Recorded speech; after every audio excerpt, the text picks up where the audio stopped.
우리 가끔 뉴스를 보다 보면 청와대 국민청원이라고 하는 그런 소식을 기사를 접할 때가 있습니다. 청원한다 하면 사전을 찾아보니까 어떤 일이 이루어지도록 청하고 원한다 이렇게 사전에 의미가 되어 있어요.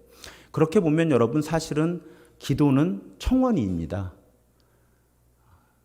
물론 기도가 청원만 기도는 아니에요. 그렇지만 사실 또 청원 없는 기도는 우리가 경험하기 쉽지 않은 기도죠. 그러니까 기도와 청원은 분리되기 어렵습니다. 우리 그냥 편하게 기도한다 하면 보통 우리는 청원하는 거예요. 하나님께 무엇인가 이루어 달라고 어떤 일이 이루어지도록 청하고 원하는 것이 기도입니다.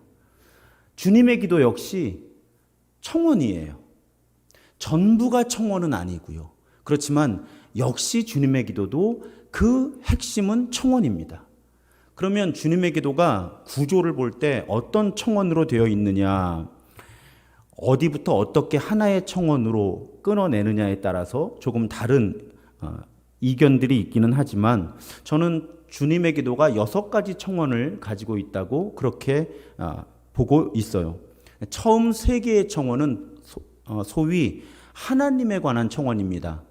그래서 사실 우리는 당신 그러면 이게 높임말이 아니어서 조금 어려운데 영어로는 당신이 맞아요.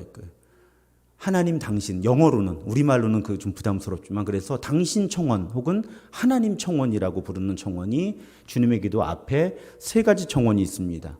이름이 거룩히 여김을 받으시오며 나라가 임하시오며 이게 하나님의 나라가니까요. 그리고 뜻이 하늘에서 이루어진 것 같이 땅에서도 이루어지이다. 이렇게 3개의 청원이 하나님 청원 혹은 당신 청원이라고 이렇게 분류가 되는 청원이에요.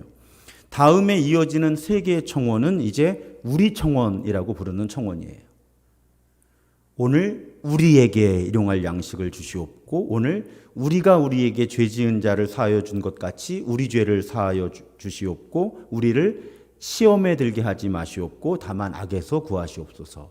그러니까 주님의 기도가 6가지 청원으로 되어 있는데 3개의 하나님 청원과 3개의 우리 청원으로 되어 있다는 거예요. 그러면 이제 질문이 나오죠. 목사님, 나라와 권세와 영광이 아버지께 영원히 있사옵나이다는 왜 청원으로 말씀 안 하시나요?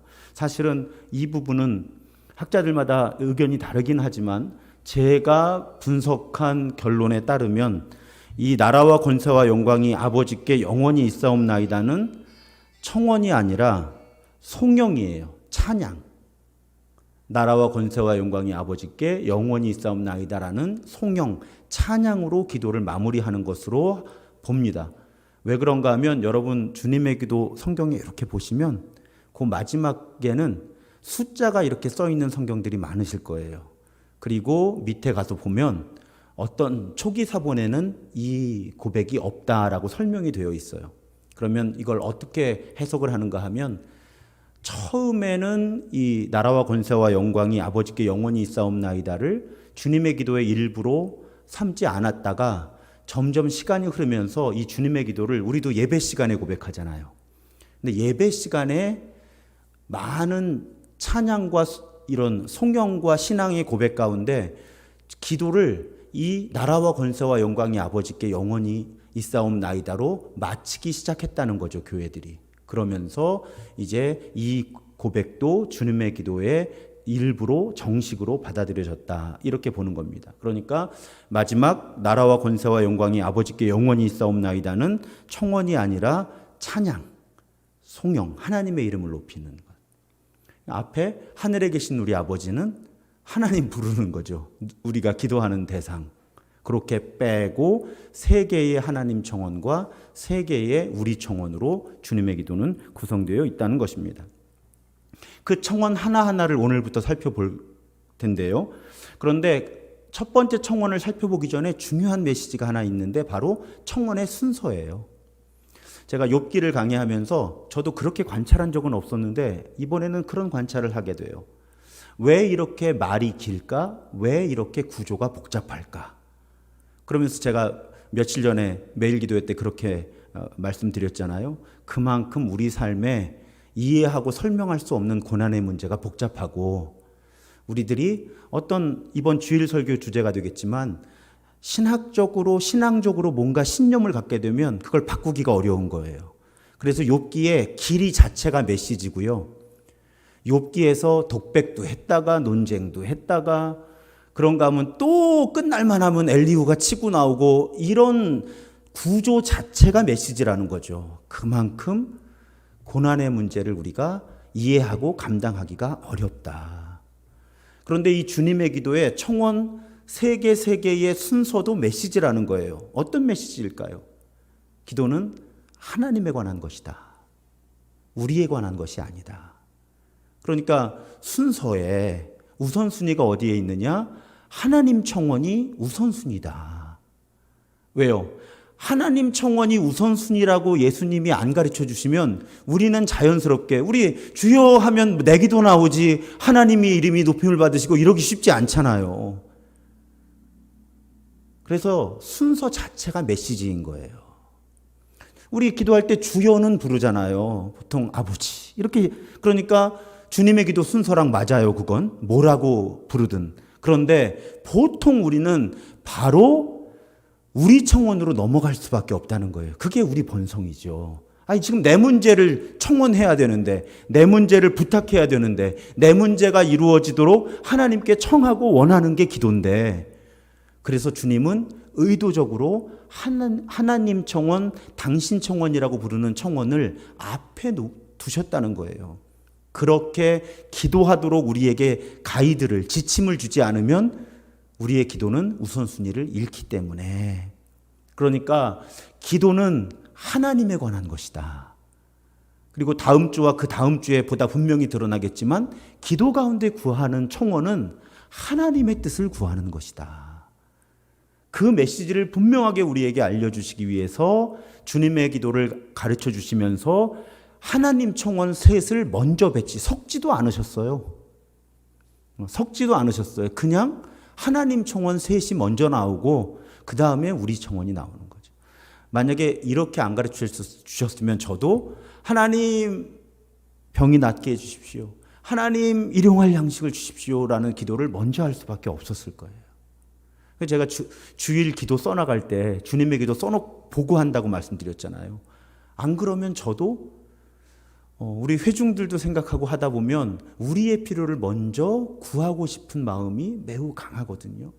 근데 주님의 기도를 이렇게 펴놓고 기도문을 쓰다 보면 그렇지 하나님 청원이 먼저지 해서 하나님의 뜻을 구하는 기도를 먼저 하고 중간 이후에 보통은 제가 병낫기를 위해서 기도하고 또 일용할 양식을 구하고 뭐 일터를 달라고 기도하고 관계가 회복되게 해달라고 기도하고 이제 이런 기도로 나아가게 되는 거죠. 그러니까 이 순서 자체가 메시지인데 이 사귐의 기도를 쓰신 김용복 목사님의 표현을 빌리자면 나 중심의 기도, 우리 중심의 기도에서 하나님 중심의 기도로 우리는 끊임없이 의지를 가지고 의도를 가지고 그렇게 기도해야 한다는 거예요.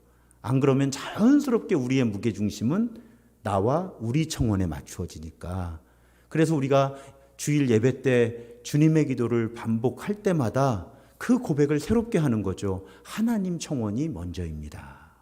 그래서 우리의 기도가 나와 우리의 청원보다는 하나님의 뜻에 맞추어진 청원이 되게 하여 주옵소서. 우리는 주님의 기도를 고백할 때마다 그렇게 기도한다는 거예요. 사실은요, 몇 주 전에 제가 하늘에 계신 그 부분 강해하면서 누미노제라는 용어를 말씀드렸잖아요. 절대자와의 만남, 그 신비한 체험. 근데 여러분, 기도할 때 너무 서두르지 않으면요, 하늘에 계신 우리 아버지를 고백하는 순간에 그 체험을 할 수가 있어요. 물론 그 체험은 하나님이 우리에게 선물로 주시는 거예요. 하지만 우리는 하나님이 선물을 주실 때 받을 준비는 해야 되니까 너무 성급하게 내 청원을 가지고 하나님께 나아가지 않고 그냥 잠시 하나님이 지금 이곳에 계시고 내 안에 계심을 고백하면서 하늘에 계신 우리 아버지 이렇게 고백할 때 그 순간 우리는 초월하시면서 지금 여기에 함께 하시는 절대자를 만나는 경험을 할 수 있다는 거죠. 여러분, 그러면 그 기도는 자연스럽게 우리 청원, 나의 청원으로 가질 못해요. 왜? 그 하나님과의 순간적인 신비한 만남이지만 이 힘이 너무 강해서 나는 분명히 나와 우리의 어떤 필요를 하나님께 부탁하러 기도를 시작했는데 막상 아버지 부르는 순간에 그 아버지와의 만남이 감격스러워서 그래서 내가 부탁하려고 했던 것을 사실은 일시적으로 우선순위에 뒤에 놓게 되는 경험을 하게 될 때가 있어요. 사실은 우리의 기도 가운데 자주 이런 경험을 할수록 좋아요. 그리고 그런 경험이 우리를 더 깊은 기도로 안내해 주는 것이죠. 그래서 정말 숨 한번 깊이 쉬고 하늘에 계신 우리 아버지 이렇게 고백할 때 진심으로 그렇게 고백한다면 내가 지금 하나님 안에 있고 하나님이 내 안에 계시는구나. 예수 그리스도를 통해서 그 십자가와 부활을 통해서 나와 하나님이 하나로 연합된 존재구나. 그렇게 그 하나님과의 신비한 만남을 고백하게 될 때 그런데 나 같은 보잘것없는 피조물, 나 같은 보잘것없는 사람이 지금 예수 그리스도의 십자가와 부활을 통해 하나님 안에 들어와 있고 하나님이 내 안에 들어와 있는 그런 존재가 되었구나. 그런 존재로서 하나님과 이야기를 나눌 수 있는 그런 사람이 되었구나. 그런 감격 속에서 우리는 하나님 이것을 이루어 주세요. 이것을 해 주세요라는 부탁으로 빨리 나아가게 되지를 않습니다. 경험해 보면 그래요. 그러면 사실은 자연스럽게 하나님의 이름을 높이게 되는 거죠. 그래서 사실은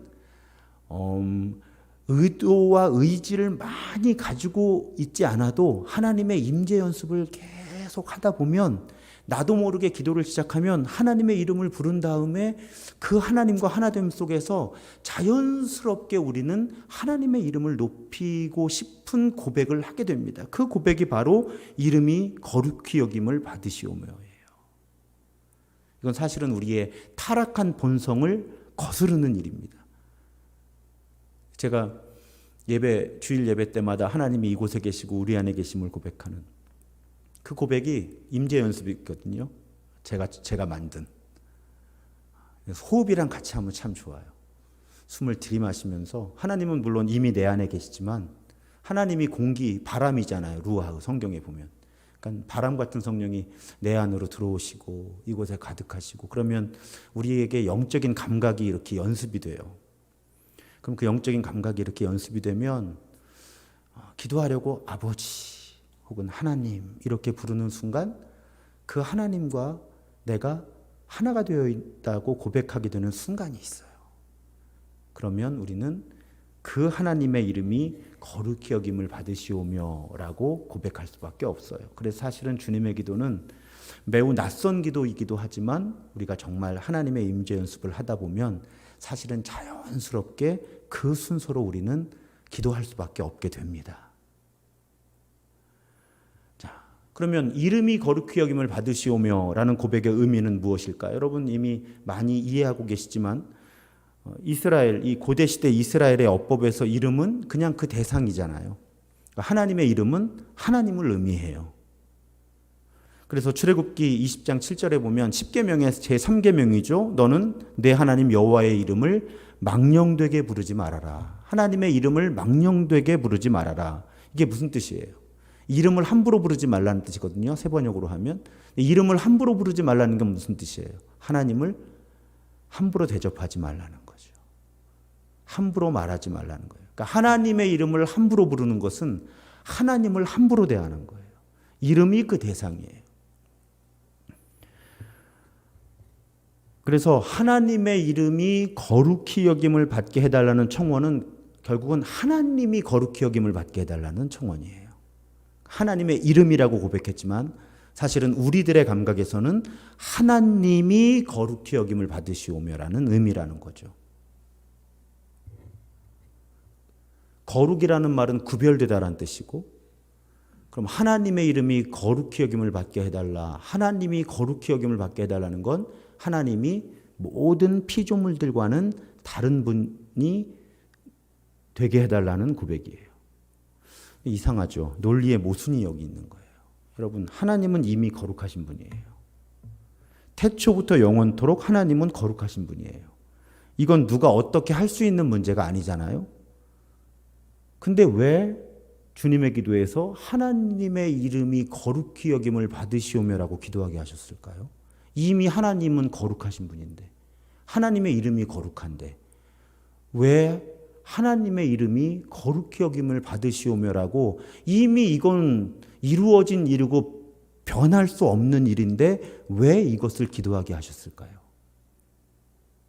그건 하나님의 이름이 거룩히 여김을 받지 못하는 상태가 되어 있다는 거죠. 우리가 본래 하나님의 이름이 거룩하고 하나님이 거룩한 분인데 우리 사는 세상 가운데서 하나님이 그런 대우를, 그런 대접을 받지 못하고 계시다는 뜻이에요.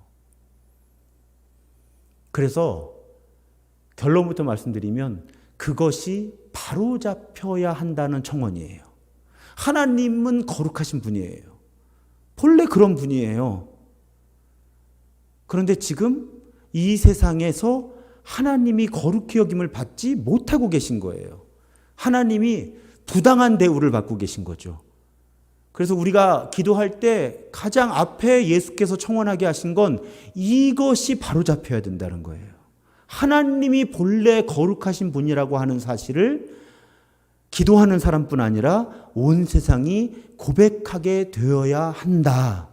이것이 모든 기도의 가장 앞에 있는 청원이라고 하는 것입니다.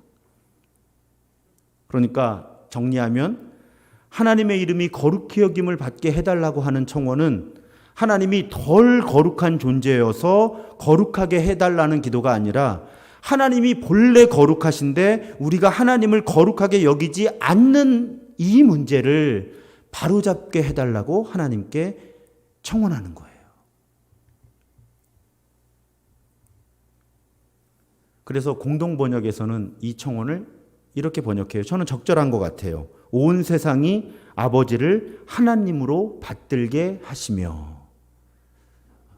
오히려 저는 더 적절한 번역이라는 생각이 들어요. 그러니까 지금 원래 하나님은 거룩하신 분인데 온 세상이 하나님이 거룩하신 분이라는 것을 인정하지 않는 거예요.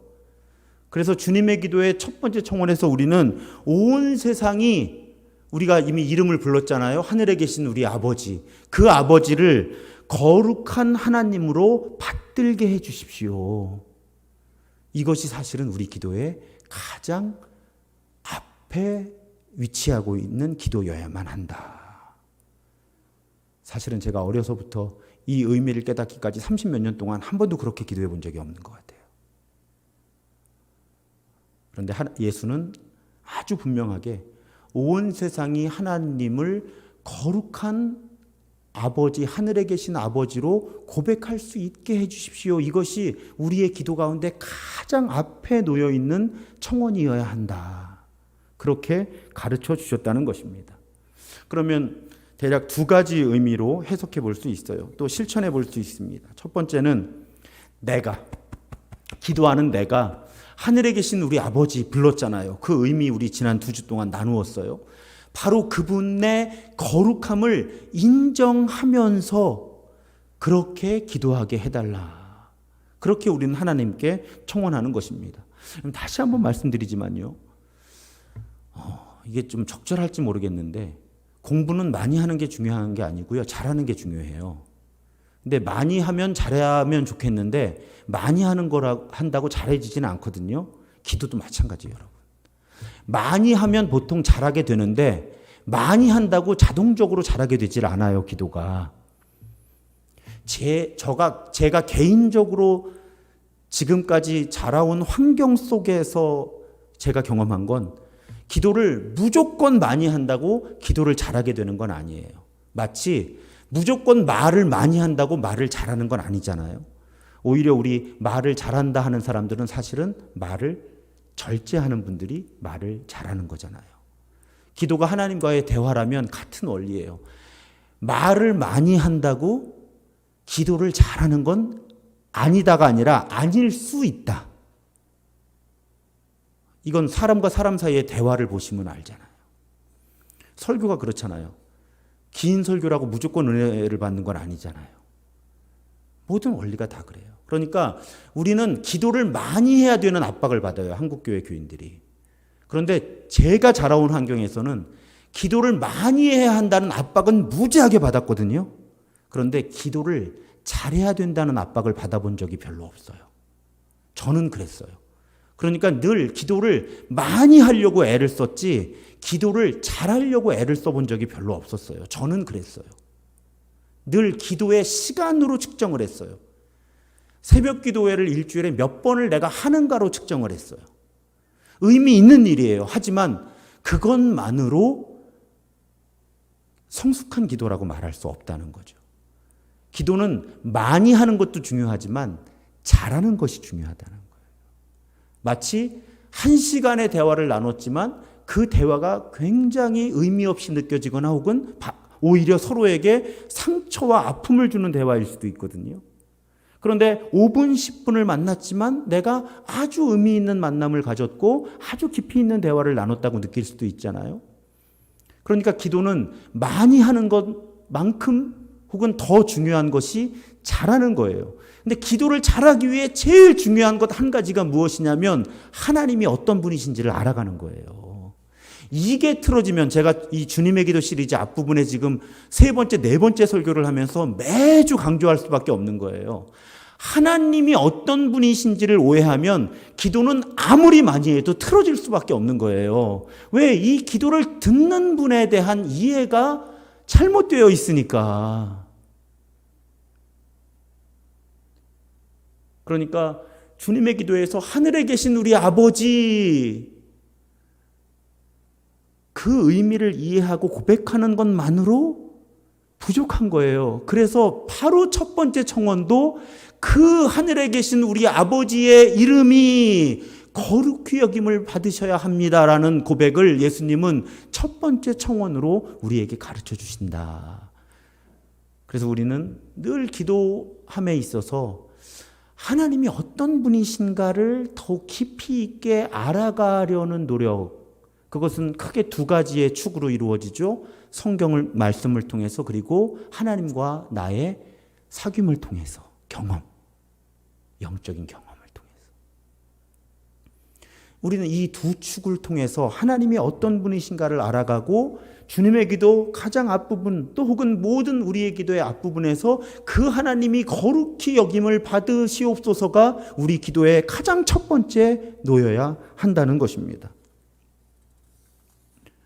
2번째, 하나님의 이름이 거룩히 여김을 받으시오며라는 기도의 의미는 내가 거룩한 사람이 되겠다는 고백과 결단이에요. 왜냐하면 세상이 하나님을 거룩히 여기게 해달라는 기도잖아요, 지금. 어떻게 해야 그 일이 이루어져요? 하나님의 사람들이 거룩하게 살아야 세상이 하나님이 거룩한 분이라는 걸 알게 돼요. 그래서 하나님의 이름이 거룩히 여김을 받으시오며라는 이 한마디의 안에 적어도 2개 더 있지만 2개만 말씀드리는 거예요. 하나는 내가 그 하나님의 거룩함을 제대로 알고 고백하고 살아가게 해 주십시오라는 그 고백과 동시에 하나님께 기도하는 내가 거룩한 삶을 살아가면서 세상 사람들이 하나님을 거룩한 존재라고 고백할 수 있도록 그런 삶을 살겠다고 하는 결단이 이 주님의 기도에 들어있다는 말씀이에요. 하나님이 성경 전체를 통해 우리에게 거룩하라고 말씀하시잖아요. 대표적으로 레위기 11장 45절이죠. 나는 너희의 하나님이 되려고 너희를 애굽 땅에서 인도해낸 여호와라. 내가 거룩하니 너희도 거룩해라. 신약에서도 이 거룩함으로의 부르심이 계속되죠. 그래서 제가 오늘 본문 가운데 예수님이 빛과 소금이 되라고 하시잖아요. 그러면서 그 결론에서 뭐라고 하세요? 이같이 너희 빛이 사람 앞에 비치게 하여 그들로 너희 착한 행실을 보고 하늘에 계신 너희 아버지께 영광을 돌리게 하라. 하나님의 이름이 이 주님의 기도의 맥락에서 보면 하나님의 이름이 거룩히 여김을 받으시도록 해라. 무엇을 통해서? 착한 행실을 통해서. 그러니까 우리가 이름이 거룩히 여김을 받으시오며 라고 고백할 때는 이 다짐을 하나님께 드리는 거예요. 하나님이 본래 거룩하신 분인데 세상이 그걸 모르네요. 제가 하나님의 이름을 거룩하다 고백하는 사람으로서 지금 기도할 거고요. 이렇게 기도하는 제가 저의 삶을 통해서, 착한 행실을 통해서 하나님이 거룩하신 분이라는 걸 제 주변에 알리며 살아가겠습니다. 우리는 주님의 기도를 드릴 때마다 그렇게 고백하게 된다는 것입니다. 여러분 다 아시지만 세상의 빛, 세상의 소금 예수님 콕 집어서 말씀하시잖아요. 우리 교회에서는 제가 하여튼 힘 닿는 대로 기도와 메시지와 모든 것 가운데서 일상과 세상을 강조하잖아요. 왜냐하면 그것이 우리의 부르심인 거예요. 세상의 빛, 세상의 소금. 세상으로부터 우리가 거룩한 사람이라고 인정 못 받으면 사실은 예수님의 가르침의 맥락에서는 우리가 사명을 감당하지 않는 겁니다. 왜? 세상의 빛과 세상의 소금이다라고 말씀하셨고 그게 뭔지 잘 모를 것 같으니까 착한 행실이라는 개념으로 정리해 주셨고 그 모든 목표가 무엇이냐? 세상 사람들이 하나님께 영광을 돌리게 되는 것, 하나님의 이름을 높이게 되는 것, 하나님이 거룩한 존재라는 것을 인정하게 되는 것, 이것이 우리 삶의 목표라고 하는 거죠. 주님의 기도는 바로 그 목표를 청원으로 삼아서 첫 번째 청원으로 고백하는 거예요.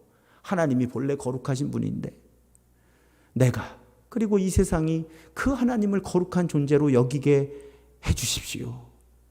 괄호 열고 그러니 하나님 제가 거룩한 삶을 통해서 그 일이 이루어지도록 그런 삶을 살아가겠습니다 하는 고백과 결단이 함께, 그러니까 주님의 기도는 그 한 절 한 절 청원 하나하나가 고백과 결단을 같이 담고 있어요. 하나님이 거룩한 분이라는 고백과 그 거룩함을 내가 내 삶으로 드러내겠습니다 하는 결단, 이 두 가지가 그 한마디 기도문 안에 함께 포함되어 있다는 것입니다. 최근에 제가 참 힘들어요. 제일 힘든 게 뭔가 하면, 제일 저를 압박해오는 게 뭔가 하면 10년 후에 교회 안에 사람이 남아있을까라는 고민이에요. 10년은 좀 남아있을 것 같아요. 그럼 20년 후에 내가 은퇴할 때 한국 교회에 교인들이 있을까라는 고백을 예수님이 인자가 올 때 세상에서 믿음을 보겠느냐 하신 말이 요즘에는 현실감 있게 다가와요. 제가 한 20년, 15년쯤 전에 미국에 공부하러 갔을 때 미국에서 한참 많이 사용됐고 제가 이렇게 인상 깊게 들었던 표현이 spiritual but not religious. 무슨 뜻이냐면 나는 영적인 사람이기는 한데 종교적인 사람은 아니야. 이런 사람들이 마구마구 늘어나는 거였어요. 미국에 특히 젊은이들이. 그러니까 나는 영적인 사람이야. 나는 하나님 인정해. 나는 종교인은 되기 싫어. 교회? 저건 종교인들이나 모인 거야. 진짜 영적인 사람들은 교회에 없어. 이런 생각을 하는 미국 사람들이 엄청나게 늘어나고 있었어요. 특히 젊은 세대를 중심으로 해서. 지금 한국이 딱 그래요. 한국이 사회 전반적인 현상들이 미국을 뒤따라가거든요. 미국을 모델로 삼았기 때문에 그래요. 근데 한국 교회도 미국 교회를 모델로 삼았기 때문에 미국 교회에서 있었던 현상들이 한국 교회에 예전에는 한 20년 주기로 뒤를 따라갔는데 지금은 한 10년, 5년 주기로 짧아진 것 같아요. 제가 요즘에 만나는 젊은이들은 심지어 우리 교회 안에 있는 젊은이들도 교회에 소속되기를 거부해요. 근데 자기는 하나님을 인정해요. 이 현상이 어디까지 갈까? 그게 저의 가장 큰 고민이에요. 어떻게 하면 젊은이들에게 또 청소년들에게 교회가 의미 있는 곳이라고 설명해 줄 수 있을까? 하나님이 필요한 존재라고 이야기를 해줄 수 있을까? 아예 이제 이야기를 하고 싶어 하질 않으니까요. 저는 아시는 것처럼 청소년 청년 사역으로 잔뼈가 굵은 사람이잖아요. 근데 그 변화가 너무 급격해서 그래도 그전에는 하나님과 교회의 필요성은 인정하는 사람들이 젊은이들이 많았어요. 그런데 이제는 아예 필요 없어. 특히 하나님은 나에게 필요할지 모르지만 교회는 나에게 필요가 없어요. 그래서 아예 이야기를 나눌 접점이 없는 젊은이들이 너무너무 많이 늘어나고 있는 거예요, 지금. 근데 이건 제 느낌이 아니고요. 지난 5월 20일에 한국 갤럽이 우리나라 전국의 성인 1,500명을 대상으로 한국인의 종교 조사를 해서 발표를 했어요. 근데 그 통계를 보니까 기독교만 그런 것도 아니고요. 대부분의 종교에서 젊은 사람들이 사라지고 있어요. 20대 종교 인구가 꾸준히 감소하고 있어요. 그런데 코로나가 오면서 이제 이 젊은 종교인들의 숫자는 감소하지 않아요. 왜냐하면 설문조사를 할 때 기독교인이라고 표시는 하니까. 근데 그분들이 교회를 안 나오거든요. 그러니까 그리스도인이라고 고백하는 숫자도 줄어요. 통계를 정확하게 보면 2004년에 20대가 종교 인구가 45%였어요. 그러니까 2004년에는 딱 제가 유학 가던 해네요. 그때는 조사를 해서 20대 청년들한테 종교가 있냐 그러면 그래도 한 2명 중에 1명은 종교가 있다고 대답했다는 거예요. 근데 이번 발표에서 30%로 줄어들었어요. 이제는 10명의 젊은이 가운데 3명만 나는 종교가 있다고 대답한다는 거예요. 그러니까 종교를 떠나는 거예요, 젊은이들이. 제가 아까 설명드렸던 미국에서 일어났던 일이 한국에서도 일어나는 거예요. 그 와중에, 그러니까 이건 종교를 막론하고 일어나는 현상이에요. 그럼 그 와중에 우리 개신교의 위치가 지금 어떠냐 보니까 또 하나의 현상. 우리나라에서 나는 종교가 없다고 대답하는 사람이 60%를 넘어섰어요. 그러니까 10명 중에 6명은 나는 이제 종교가 없는 사람인 거예요. 그러니까 종교가 있는 사람이 10명 중에 4명밖에 안 되는 거예요. 10명 중에 4명밖에 안 되는데 20대는 그 중에 30%만 종교가 있다고 대답하는 거죠. 그러니까 종교 인구도 줄어들고 특히 청년층 종교 인구가 급감하고 있는, 이건 종교를 막론하고 그런 거예요. 그런데 그 중에 가장 감소폭이 심한 종교 설명 안 해도 아시죠? 우리 개신교회. 그런데다가 이번에 가장 충격적인 숫자는 가장 호감이 가는 종교가 어떤 종교냐 하는데 개신교가 꼴등이에요. 6%. 호감이 가지 않는다는 얘기는 어떤 뜻이겠어요? 나는 개신교인이 되고 싶은 마음이 없다는 거예요. 가뜩이나 지금 종교 인구도 급감하고 있는데 종교를 갖게 된다면 어떤 종교를 갖고 싶냐 해서 개신교회는 6%밖에 없다는 거죠, 지금. 그런데다가 우리 교인들, 개신교인들은 80%가 종교가 세상에 도움이 된다고 대답을 했어요. 우리 교인들은, 개신교인들은 열의 8이 종교는 사회에 도움이 된다. 그런데 종교를 갖고 있지 않은 그 전체 국민의 60%는 종교가 사회에 도움을 주지 않는다고 대답한 사람이 82%예요. 이런 큰 불일치가 있는 거예요. 그러니까 쉽게 말씀드리면 교인들은 열의 8이 종교가 세상에 도움이 된다 그러는데 막 진짜로 종교를 갖고 있지 않은 사람들은 열의 8이 종교는 사회에 백해무익해 필요 없어. 지금 이렇게 인식하고 있다는 거예요. 원래 알고 있던 얘기인데 여러분 그런 거 있잖아요. 숫자로 보니까 더 비참한 거. 그냥 이건 내 느낌일 거야. 그냥 내 예측일 거야. 그냥 나만 그렇게 느끼는 걸 거야. 자꾸 이렇게 생각하고 싶었거든요, 저도. 근데 이번에 원래 한국갤럽이 지금 이 조사를 할 때가 아닌데 이 코로나 팬데믹 와중에 얼마나 이 종교에 대한 이해가 변화하고 있는가를 보려고 원래 몇 년마다 매우 많은 설문지를 가지고 분석하는 걸 핵심 질문 몇 가지만 가지고 해봤다 그래요. 근데 너무 우리 개신교회 입장에서는 참담한 거죠. 그리고 걱정했던 일들이 숫자로 그대로 나타나고 있는 거예요, 지금. 이런 와중에 우리는 주일마다 혹은 개인 기도 때마다 하나님의 이름이 거룩히 여김을 받으시오며라고 기도하고 있다는 거죠. 참 현실과 기도 사이의 간격이 참 커요, 지금. 근데 더 무서운 건 점점 더 커져요. 점점 더 커져요. 요즘에 제가 기도하면 가장 심각한 기도는 여기에 있어요. 하나님, 어떻게 하면 청소년 청년들에게 복음을 얘기할 기회를 가질 수 있을까요? 여러분, 예전에는요, 제가 복음을 전해서 설득을 시키게 해달라고 하나님께 기도했는데 지금은 기회를 달라고 기도하는 형편이 됐어요. 이제 젊은이들이 기회를 주지를 않아요, 저한테. 복음을 얘기할 수 있는. 이 와중에 우리는 하나님의 이름이 거룩히 여김을 받으시게 해달라고 기도하고 있는 거죠. 여러분, 가장 확실한 전도와 선교는 우리의 일상의 삶입니다.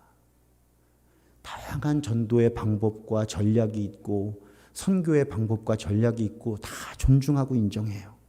그렇지만 근본적으로 하나님을 아버지라고 고백하는 사람들의 삶이 변화하지 않는 한 선교 현상이라고 하는 건 잘 일어나질 않습니다. 왜 한국교회가 폭발적으로 성장했을까요? 기독교인들과 교회가 매력적이었던 때가 있었어요. 다양한 각도에서 아주. 필요했거나 매력적이었거나. 근데 지금은 설문조사로 통계로 다 나오는 거예요. 이제 더 이상 교회는 필요하지도 않고 매력적이지도 않고. 우리 정말 울면서 기도해야 돼요. 하나님, 하나님의 이름이 거룩히 여김을 받으시오며 하나님, 우리가 하나님의 거룩함을 닮은 삶을 살아야 될 텐데요. 그래서 하나님을 알지 못하는 사람들, 특히 우리 자녀들, 손자, 손녀 세대에서 이 교회를 통해서 하나님이 매력적인 존재라고 하는 이 고백이 회복되어야 될 텐데 우리는 정말 울면서 기도해야 됩니다. 울면서 기도해야 돼요. 끝으로 오늘 수요 예배는 이제 치유와 회복을 위한 기도를 드려야 되는데, 그러면 하나님의 이름이 거룩히 여김을 받으시오며라는 이 기도와 주님의 기도와 우리 치유와 회복을 위한 기도는 어떤 관계가 있을까? 여러분, 수요 예배 메시지를 꾸준히 들으신 분들은 금방 이해하실 거예요. 내가 혹은 우리가 치유되고 회복되는 이유 역시 내가 초점이 아니라 하나님이 초점이 되어야 한다는 거죠. 하나님, 나를 고치셔서 나를 새롭게 하셔서 하나님의 이름이 거룩히 여김을 받으시기 원합니다 라고 기도할 수 있어야 된다는 거예요. 절박할 때 쉽지 않은 기도예요. 근데 주님의 기도를 통해 주님께서는 우리가 모든 기도 가운데 그렇게 기도하기를 원하시고 가르쳐 주신 거예요. 그래서 하나님, 우리를 고쳐주시고 새롭게 해주셔서 하나님의 이름이 높임을 받으시기 원합니다. 하나님의 이름이 거룩히 여김을 받으시기 원합니다. 치유와 회복을 내가 누리게 되지만 내가 누리게 되는 것이 목적이 아니라 하나님의 이름이 높임을 받으시게 되는 것이 바로 지금 하나님이 나를 고쳐주시고 회복시켜주시고 새롭게 해주시는 이유입니다라는 것을 우리가 치유와 회복을 위해 기도할 때마다 분명히 고백해야 한다는 것입니다. 오늘도 나의 모습 나의 소유 찬양하고 기도할 때, 제가 이 찬양을 선곡할 때 가사 핵심적으로 고백하고 싶은 가사는 그 부분이었어요. 나의 생명을 드리니 주 영광 위하여 사용하옵소서. 내가 사는 날 동안에 주를 찬양하며 기쁨의 제물 되리 나를 받아주옵소서. 하나님, 나를 받아주셔서 나를 고쳐주셔서 나를 살게 해주셔서 하나님이 높임을 받아주옵소서라는 그런 마음으로, 그런 믿음으로 우리 찬양하고 치유와 회복을 위해 간구하는 오늘 기도의 시간이 되기를, 또 우리의 삶이 되기를 주님의 이름으로 축원합니다. 이렇게 찬양하고 기도하겠습니다.